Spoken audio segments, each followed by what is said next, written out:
The ND3 Mazda Miata is out here at Laguna Seca again, and if you guys have been following this build, this is my all-time favorite video to date because not only do we have some pretty serious developments in terms of lap times and PBs, but also we've addressed some of the big issues I've been facing with my ND3 Miata on track. I'm going to show you 2 track days and the mods I've done between those track days and what the performance difference was. On both days, we have the Vitour P1 tires and a 215 section width. This is a proper 200 tread wear that is replacing my old and antiquated and very low grip Falken RT615K Plus tires, also in a 215 section width. Those are wrapped around the Konig Hypergram 17x8 wheels in bronze, stainless steel brake lines, Castrol SRF brake fluid, G-LOC R16 brake pads in the front, and Porterfield R4s in the rear. Supermiata Tecna Coilovers with sport springs, 8K front, 4K rear. I'm 5 clicks away from stiffest in the front and 10 clicks away from the rear. By the way, links to the various mods down in the description, including a discount on the Vitour P1 tires.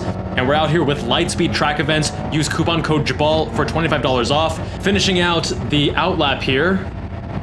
And we have previously set a 148.54. First impressions, this is my first time on the track with the Vitour P1 tires, and these things are so much better. These are a top shelf 200 tread wear tire. These are competing with things like the Bridgestone RE71 RSs and so on. They are stickier than my old Kumho V730s that I drove on my GR86, and way stickier than the RT615K Plus tires, which are an older generation, and those tend to last forever. They wear like iron, but they're also lower grip, even lower grip than Michelin PS4S rubber. We're currently about a 1/10 down because my brakes are actually overheating. Over here, we're gonna have a better exit and better, actually carrying more speed through the corner. So now we're neck and neck with our prior PB.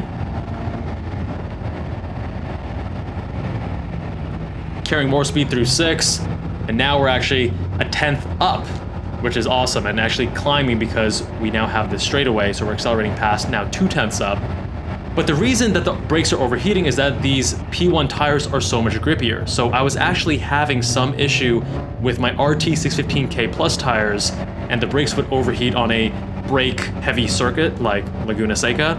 But now with the Vitour P1s, these things can't even last 2 proper laps without the brakes overheating because the tires are so grippy, and the stock rotors, and even with the upgraded Brembo calipers from the optional Brembo BBS Recaro package on the Club Miatas, they don't give you larger rotors, just the upgraded front calipers. And this E92 M3 is going to be flying by. Actually reviewing that in an upcoming video. I drove that on the track the same day. Subscribe if you want to see that. And across the line, a 148.4 was the best I was able to do, even with these upgraded Vitour P1 tires, which is surprising, right? Because if you guys have been following along, I actually hit a 148.5 with my Falken RT615K Plus tires. And that's because, again, here, the brakes were simply overheating. That brings us to the mods I did between track day 1 and track day 2. And 2 things happened. Number 1, I swapped out the G-LOC R16 front brake pads for Paragon R5s in the front instead, because the G16s had been glazed from overheating. And second, with the help of my buddy Alex, we actually installed these brake scoops. These just go underneath the front suspension on the lower control arms, and they help scoop air that's coming underneath the car and shove it into the brake rotors, essentially, to help with cooling. Not quite as effective as proper brake ducts, but also way cheaper and way easier to install. You can actually just 3D print these yourself. The plans are online, and I'll link those down in the description.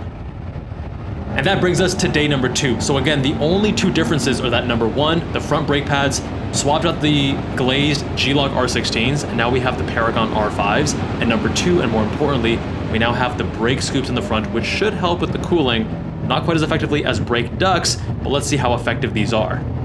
We're already 2 seconds up. Remember, my prior PB around Laguna Seca with the Falken RT615s was a 148.5. Well, a lot of correction there. The ND Miatas do respond quite well to trail braking, getting some rotation.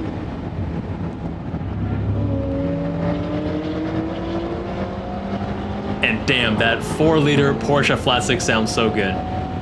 Now, the 148.5 and the 615 tires, those are about 2 seconds slower. So I should be able to hit a 146.5 ideally with these Vitour P1 tires. And I can already tell you the brakes still don't feel amazing because It's kind of the Brembo thing. Also, Castrol SRF isn't the firmest fluid. The initial bite on the brakes doesn't feel great, but at least I'm not getting severe fade after 2 or 3 laps. So I can confidently say the brake scoops are helping. It doesn't feel fantastic, and there's still times that I'm feeling like it is getting a little bit hot, getting a little bit soft, but it's never going to the full fade and really falling off like it was previously before installing those brake scoops. So if you guys are on the fence with the brake scoops, then I can confidently say they are making a big difference. It doesn't completely solve it, but it is a big step in the right direction. Now, all the telemetry that you're seeing on the screen right now is actually from my AIM Solo 2 DL, that lap timer on the left-hand side, and it's highly regarded in the track community, very reliable. The DL gives you the OBD2 port, so you can have telemetry. The reason why the telemetry is incomplete right now is because the ND3 ECU hasn't been mapped, but we have a 150.12. Now, there's another device, which is much cheaper. The AIM Solo 2 DL is about 800 bucks.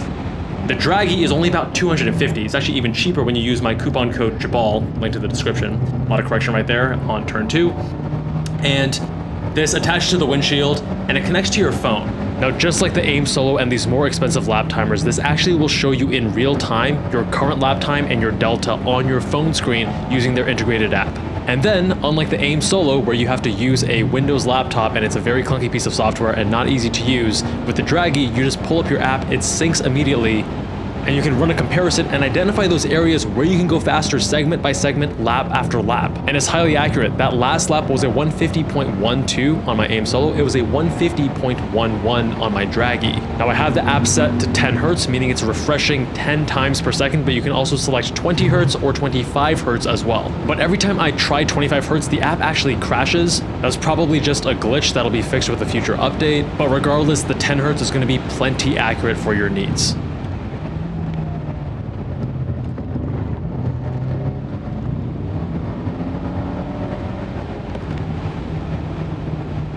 We're already more than 2.5 seconds up. We're gonna beat the prior PB of a 148.4 that we got the last time we were here at Laguna Seca.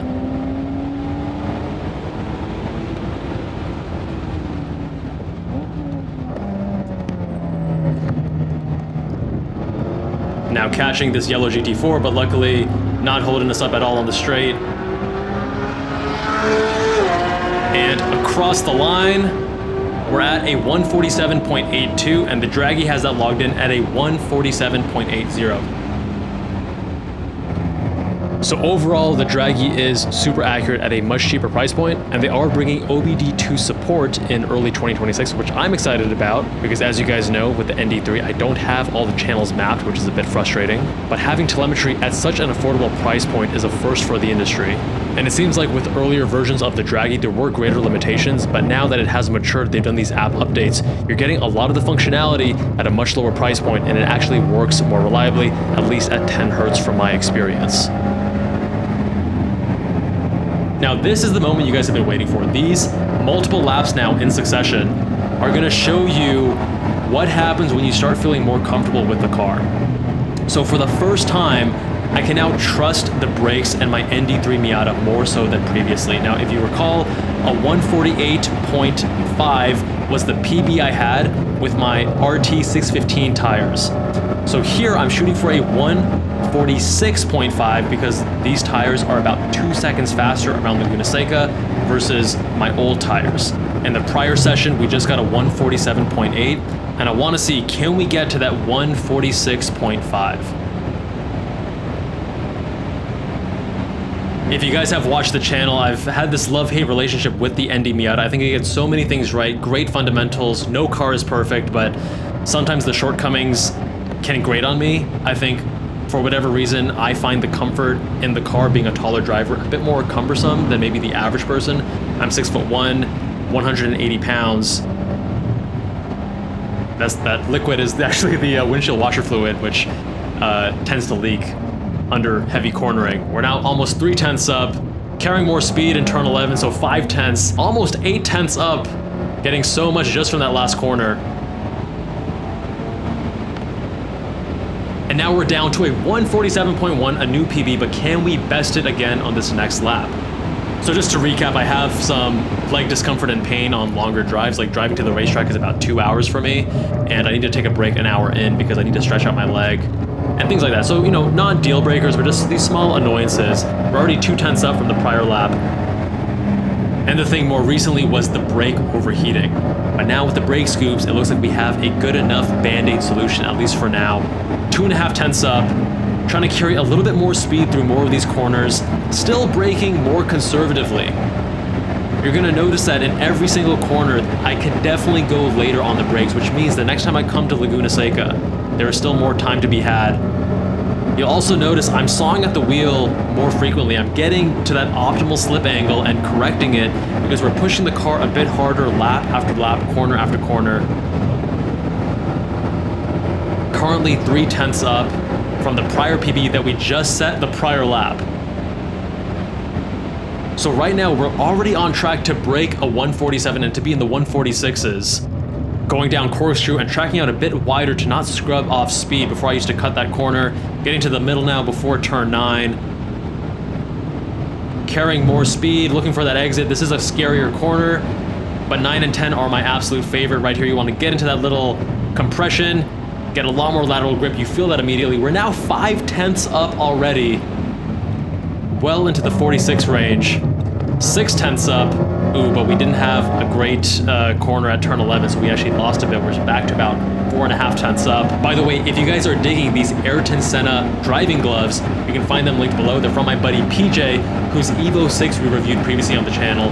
And there we go, a 146.71. Let's go, new PB. But can we best it again? I brake a lot earlier there because I want to be nice to the brakes. We're now at 10th down, but I get on the throttle early.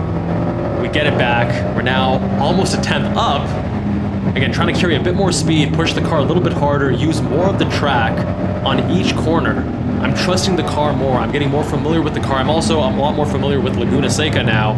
Not overslowing for 4 as severely as I have been in the past. Still overslowing just a little bit. Prior to this year, I had only done Laguna Seca twice, but I've done it many times in video games. Of course, driving in real life is a bit different. Again, you're seeing a little bit more of that slip angle, corner after corner, those micro corrections. For those who have ND3 Miatas, your alignment, getting more caster and camber in the front end really helps with the feedback. The ND3 giving you a lot better feedback than the ND2 or ND1 that came before. We're currently a 10th up, heading into the corkscrew. Staying in 3rd here. Slightly different line this time through the corkscrew, cutting it a little bit more shallow, which actually saved us some time, as you can see. Still could have pushed a little bit harder there and carried more speed. Now into turn 10, getting quite a bit of slip angle there. We're now 3/10 up.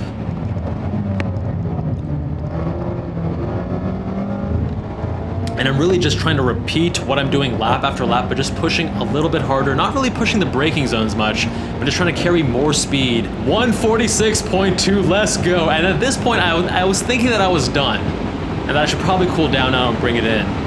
But then I was like, you know what? I'm already almost a 10th up. Fuck it, let's just go. Let's just send it again. Can we best it one more time? We're already a 10th up. Let's just push it. Hopefully we don't get caught behind that car in front.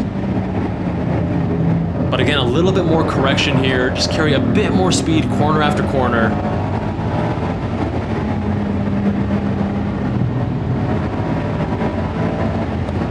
It's the last session of the day. The checkered flag is coming out soon. Can we make it count? Trying not to overslow for as many corners and trying to get on the throttle a little bit early to carry more speed through the corners, which is why you're seeing me correct a little bit more for that slip angle. Right now, if we can keep this up, we're gonna be in the 45s. So we've already beat the goal of a 146.5. That would have been 2 seconds faster than my prior PB with the 615 tires of a 48.5. We had a better exit out of turn 6, which is why we're now 5/10 up. Can I carry a bit more speed through turn 9? Yes, we're now 6/10. Please, Porsche, don't hold us back. Ooh, getting quite a bit of slip angle there. 9 and 10 are my 2 favorite corners on Laguna Seca. and we are now 6/10 up. Almost lost too much time there with that overcorrection, got it a little bit sideways, but we're now 7/10 up. Let's go!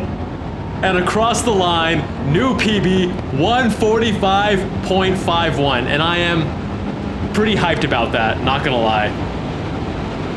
When I first started coming to Laguna Seca, I asked my buddy Fenton from the Zygreen channel, as well as Alex, my buddy who has done like 200 plus track days, and I said, hey guys, what is a good lap time here for my car with my RT 615K plus tires? I don't even have a reference point, what should I shoot for? And they said, Kevin, if you get sub 150, that'll be a really good time with your Tecna Coilovers, which are more street coilovers rather than track coilovers, and these low grip tires. As you guys know, I hit a 148.5 with that setup, and I was pretty happy about it. Of course, there was still more time to be had, but I thought a 148.5 was a decent time. And now, more than 3 seconds faster. I'm pretty hyped. Again, a professional driver can still go plenty faster, but I remember telling Fenton when we got to the paddock, and he actually didn't believe me initially. He had to go check the AIM Solo 2DL to make sure I actually hit a 145.5. The Miata is back. I'm hyped. The brakes are feeling a lot better. And this car, I mean, I've had this love-hate relationship, but you gotta love lightweight, great fundamentals, and you can, once you take care of the brakes, beat on it lap after lap, and it doesn't overheat, it just takes it, and that's why we were able to do 4 laps in a row, going faster and faster, setting new PBs each and every time. And there's something to it about having a lightweight car, front engine, rear wheel drive, great inputs, beautiful E-Pass steering, fantastic transmission, very linear and natural throttle response. Brakes are a little bit squishy with the Brembos, but hey, no car is perfect. And there you have it, my friends. Let me know what you think with a comment down below. Much love, and I'll see you all in that next one.